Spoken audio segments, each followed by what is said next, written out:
Hello friends, என்னோட previous வீடியோவில் வந்து நான் ஷேர் பண்ணியிருப்பேன். நிறைய பேர் வந்து இவ்வளோ நாள் கழிச்சு நீ போய் சேர்ந்துருக்க அப்படின்னு சொல்லி கேட்டிருக்காங்க. அதுக்கு வந்து நான் நிறைய ரீசன்ஸ் வந்து கொடுத்துருப்பேன். ஏன்னா ஸ்ட்ரகிளான பாத்தில் நம்ம வந்து போய் இல்லை ஜெயிக்கிறதுங்கிறது வந்து நானும் 1 இயர்க்குள்ளே கிராக் பண்ணிடலாம்னு நினச்சி தான் போனேன். அப்புறம் இது எவ்வளோ டஃப்புங்கிறது இறங்கினா தான் நமக்கு தெரியுது.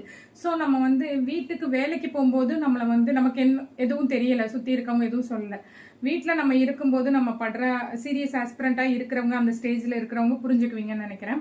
நம்மளை வந்து கன்சிடரே பண்ண மாட்டாங்க. நம்ம எல்லா வேலைகளையும் முடிச்சுட்டு நம்ம படிக்கிறதுக்காக எக்ஸ்ட்ரா இது பண்ணும்போது நம்மளை வந்து அதை ஒரு நம்ம படிக்கிறோம், நம்ம செய்கிறோம் அப்படிங்கிறத வந்து அவங்க வந்து கன்சிடரே பண்ண மாட்டாங்க. நம்ம வேலையே பண்ணலை, வீட்டில் இருக்கோம் தான்.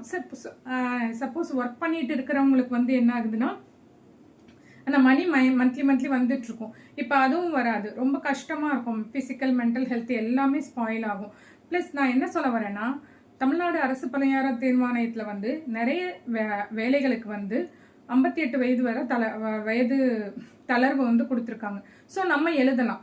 ஸோ நீங்கள் வந்து மற்றவங்களை வந்து கொஷின் பண்ணாதீங்க. இவ்வளோ வயசு ஆயிடுச்சு, இப்போ போய் ட்ரை பண்ணுறேன், இவ்வளோ நாள் ட்ரை பண்ணதுக்கு முன்னாடியே ட்ரை பண்ணியிருக்கலான்ற கொஷின்லாம் நீங்கள் கேட்காதீங்க.